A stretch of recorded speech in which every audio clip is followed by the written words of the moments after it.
Hola mis chiquitos de ILSE. Estas semanas vamos a tener clases virtuales. En esta oportunidad vamos a trabajar en la primera parte de la clase con los tipos textuales, ¿sí? Antes de comenzar con la explicación quiero aclarar, porque ustedes tenían que realizar una tarea para la clase de hoy. Esa tarea que tenían que realizar, ¿sí? Van a encontrar las respuestas en la plataforma de Prepa, en la parte de biblioteca ILSE, y se van a autocorregir. En el caso que tengan dudas en la autocorrección o de lo que fuere, les pido por favor que me escriban al foro, así yo puedo solucionar las dudas. Vamos a ir entonces a la página 57 de la teoría sobre tipos textuales.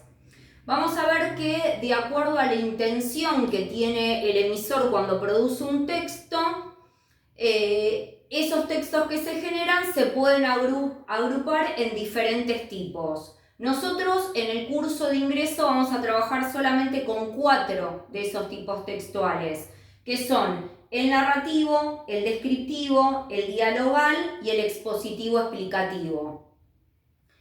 Con respecto al tipo textual narrativo, lo que caracteriza este tipo textual es la presencia de una voz que va a ser la encargada de contar una historia o una sucesión de acciones.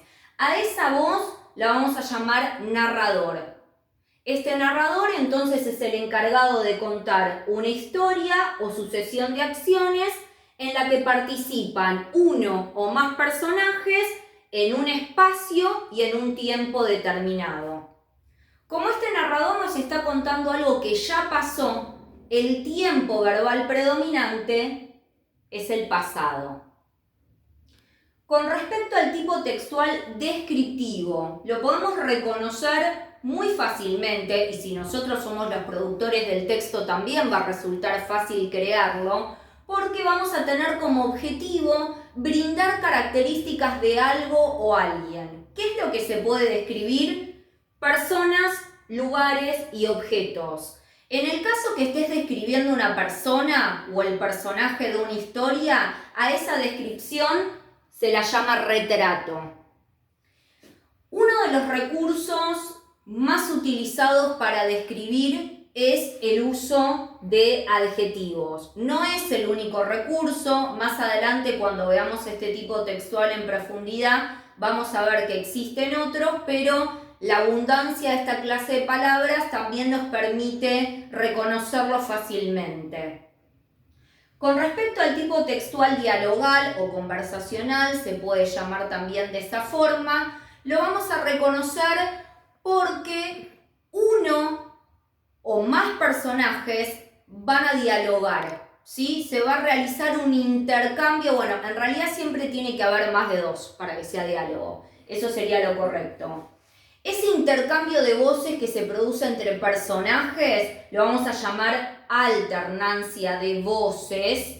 Y si estamos, por ejemplo, en un texto narrativo, vamos a reconocer fácilmente que se deja de narrar y que el narrador nos va a introducir las voces de los personajes que dialogan entre ellos a través de una marca tipográfica que es muy característica, que es la raya de diálogo. Por último, y no menos importante, tenemos el texto expositivo explicativo. Este presenta un poco más de complejidad, pero lo vamos a tratar en profundidad en la segunda parte de esta clase. Cuando se crea un texto expositivo explicativo, hay un objetivo que es muy claro. Se quiere explicar y desarrollar un tema que va a ser desconocido para el receptor, para el que lee o escucha ese texto. Por lo tanto, la explicación tiene que ser lo más clara posible, porque el lector o quien escucha ese texto tiene que poder incorporar esa información nueva. Por lo tanto, se va a construir una explicación con oraciones breves y claras, que sea accesible para todo el mundo. Como se trata de conocimientos que en realidad no varían en el tiempo verbal que caracteriza a este tipo de texto es el tiempo presente. Ahora lo que vamos a hacer es ver si con todas estas características que yo copié en el pizarrón, que me gustaría que ustedes lo puedan ir copiando en los cuadernos donde estuvimos armando cuadros sinópticos y actividades, si es que se puede ver bien del pizarrón, si no, no hay problema, esto igual está en la página 57 y 58. Vamos a ver entonces si con estas características podemos reconocer. Les voy a pedir que vayamos a la actividad de aplicación 2, página 6. La consigna dice, recuerden la importancia de leer detenidamente la consigna. Dice, lee el siguiente fragmento adaptado de la novela El hombre invisible de Wells. Y van a tener un fragmento de la novela. Yo les voy a pedir que acá hagan una pausa en el video, ¿sí?, para leer este fragmento. Cuando ustedes lo terminen de leer, sacan la pausa y continúan con mi explicación. Bueno, una vez que hayan leído el texto, vamos a ver que en este pequeño fragmento podemos encontrar diferentes tipos textuales de estos que vimos, ¿sí? Hay un objetivo mayor si se trata de una novela, que obviamente va a ser contar una historia, pero dentro de la novela pueden aparecer otros tipos textuales. La consigna dice, en este fragmento de la novela de Wells podemos ver que se encuentran presentes los 4 tipos textuales que acabamos de ver. Vamos a hacer un pequeño ejercicio de reconocimiento utilizando las características vistas de cada tipo de texto. Como ayuda, te planteamos las siguientes preguntas. Primera pregunta, ¿en qué parte del texto los personajes comienzan a conversar? ¿Dónde termina esa conversación? ¿Y cómo te diste cuenta que comienza a hablar un personaje? Si habíamos dicho que una marca característica del texto dialogal es la raya de diálogo, vamos a ver que va a ser muy fácil identificarlo en el texto.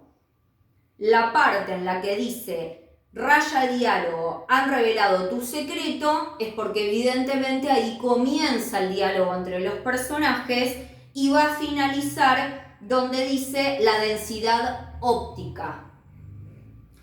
¿Cómo nos dimos cuenta que comienza a hablar un personaje? Justamente por la presencia de la raya de diálogo.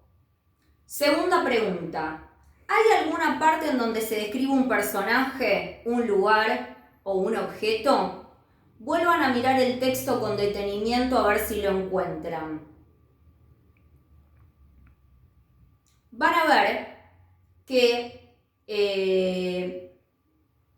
en la primera parte del texto, ¿sí?, hay una descripción. Dice,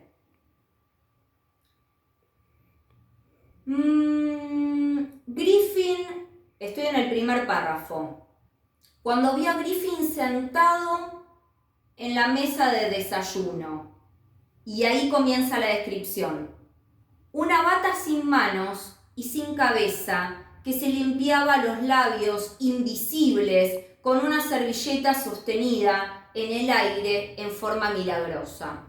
¿Qué es lo que se está describiendo ahí? Al hombre invisible. La forma en la que el otro personaje puede tener o puede captar la presencia de este hombre cuyo cuerpo es invisible pero tiene una bata puesta, ¿sí?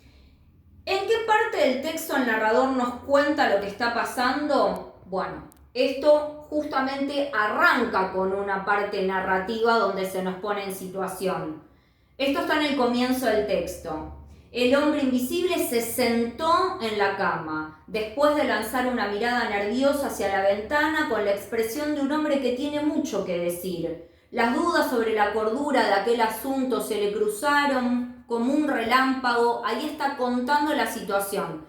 Tenemos al hombre invisible sentado en la cama con el otro personaje.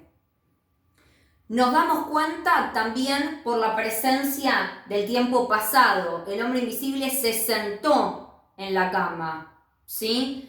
Se le cruzaron dudas como un relámpago, volvieron a desvanecerse. Ahí tenemos una secuencia de acciones que se encuentran en tiempo pasado.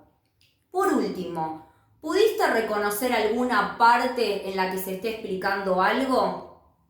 Presta mucha atención en el último párrafo del texto.